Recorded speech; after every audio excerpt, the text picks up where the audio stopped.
But tonight, experts believe this outbreak will not be another pandemic. No lockdowns coming. COVID spread very, very easily, and it spread even when you didn't have symptoms. None of that is true for hantavirus. So this is something that is going to kind of burn itself out in the upcoming weeks or months. And then, David, we were at the port earlier and watched as police cordoned off a large area, getting ready for those passengers. And they told us that on arrival, everyone will be in those hazmat suits and then sectioned off into 5 different groups based on their level of risk. David. All right, Maggie Rulli live there in the Canary Islands tonight. Maggie, thank you. The other major story this Friday night, tens of thousands of students affected across this country in a massive cyber attack against Canvas, an online platform used by thousands of students, K through 12, colleges, universities. The attack happening just as final exams are underway, and what hackers say they stole: the personal data belonging to students, text messages, and their threat. Here's Matt Rivers now. Tonight, more than 275 million people's data stolen in a massive cyber attack that shut down Canvas, an online tool used by schools across the country, middle schools, high schools, and colleges in the middle of final exams. It's unbelievable. The program is used by teachers and students to upload assignments, communicate with each other, study, and check grades. All my lecture materials on it. Some students logging on yesterday were greeted by this ransom note from the hacking group Shiny Hunters, warning their schools to negotiate a settlement. You have till the end of the day by 12 May 2026 before everything is leaked. My computer turned black and it said, warning, because your institution refused to pay the ransom, we will release the information. The hackers say they accessed users' personal data, including names, email addresses, student IDs, and several billions of private messages among students and teachers. It's kind of scary to think about how close we are to the finish line, really, and having to worry about our information getting leaked. David, tonight Canvas is back online, but with questions about the safety of students' data. Some universities still postponing their final exams. Canvas's parent company, Instructure, saying they, quote, found no evidence that the threat actor currently has access to the platform, and they are putting additional protections in place. David? Yeah, this was really rattling for so many students and their families. Matt, thank you. Tonight, here the UFO files, the never-before-seen images just made public.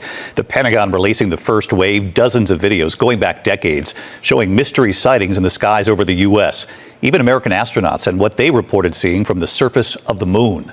Here's Jay O'Brien tonight. Tonight, extraterrestrial enthusiasts of all kinds are poring over unexplained videos, photos, and reports released today by the Pentagon on the order of President Trump. More than 160 file sightings of unknown flying objects, some made public for the first time, officially called Unidentified Anomalous Phenomena, or UAPs, better known as UFOs. This infrared video taken by the U.S. military somewhere in the Middle East in 2013, appearing to show a star-shaped object leaving behind a trail in the sky. This one showing a white dot seen darting through a wind farm. Another flying fast west to east, spotted by U.S. Central Command over rooftops in Iraq. Also in the files, audio of Gemini 7 astronaut Frank Borman detailing a sighting of an unidentified object during the 1965 mission, calling it a bogey. So we have a bogey at 10 o'clock time. So we have several, looks like debris up here, actual sighting. Apollo 17 astronauts taking this photo on the moon, showing 3 dots in a triangular formation, the crew describing very bright particles of light rotating way out in the distance. President Trump, who after prodding from congressional Republicans declassified the files, touting complete and maximum transparency, writing it's up to the public to decide for themselves what the hell is going on. And David, the government touted these files as never before seen, but some of them had been public in the past. The military, though, acknowledges that many are unresolved. They cannot be explained. And tonight the Pentagon is promising more releases of files to come.